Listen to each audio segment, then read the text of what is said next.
This is just a quick video on how to turn off the oil change reminder alert that comes up on the dash.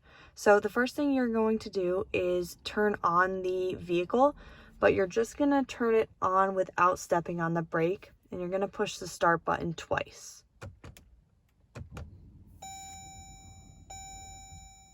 So once it's in the run mode and everything turns on, you're going to go ahead and step on the gas pedal 3 times.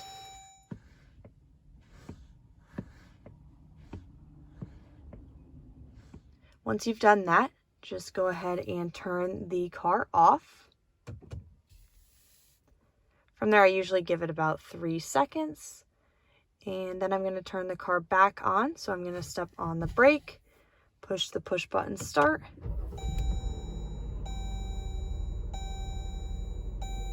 And at that point, the oil change reminder should be off, which it is.